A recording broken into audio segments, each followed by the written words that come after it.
Rise of China. The cultural China. Today, one of the world's most powerful nations. But behind this rise lies a chapter both painful and extraordinary. This was the Cultural Revolution, a movement that shook the nation, destroyed millions of lives, and reshaped China's future. Let's explore what it was, why it began, and how it changed the destiny of China forever.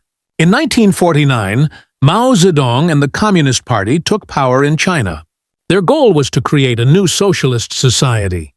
But within a decade, challenges began to mount.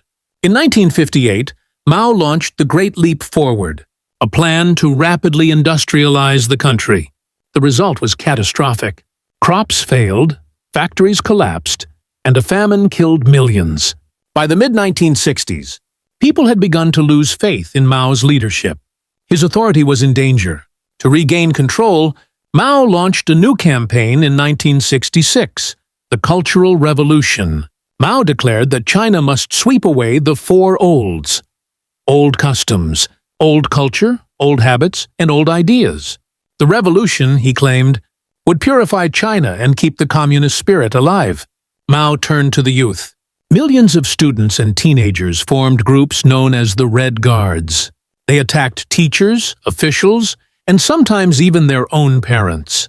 Libraries were burned, temples destroyed, ancient traditions erased.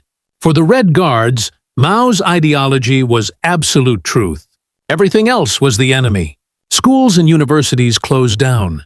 Teachers and intellectuals were denounced, beaten, and humiliated in public.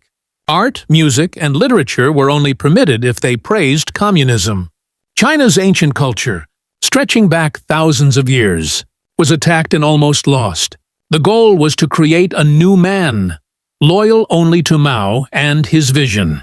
Even senior Communist Party leaders were not safe. Anyone who questioned Mao was labeled a traitor. Millions were sent to prisons or labor camps. Families were torn apart as children reported their parents, and neighbors turned against each other. Fear and distrust spread through every corner of society. The economy collapsed. Factories slowed down, food shortages grew worse, and urban youth were sent to the countryside to learn from the peasants. But instead of prosperity, the nation was dragged backward. By the late 1960s, China had fallen behind the rest of the world. In 1976, Mao Zedong died. With his death, the Cultural Revolution finally came to an end. The Chinese people were exhausted, scarred by a decade of violence and chaos. The nation needed a new direction. In 1978, Deng Xiaoping introduced bold reforms. He famously said, "It doesn't matter whether a cat is black or white, as long as it catches mice." His meaning was clear. Ideology didn't matter. Results did. Under Deng, China opened its economy to the world, and within decades it transformed into one of the fastest-growing nations on Earth. The Cultural Revolution was one of the darkest chapters in China's history. It showed how rigid,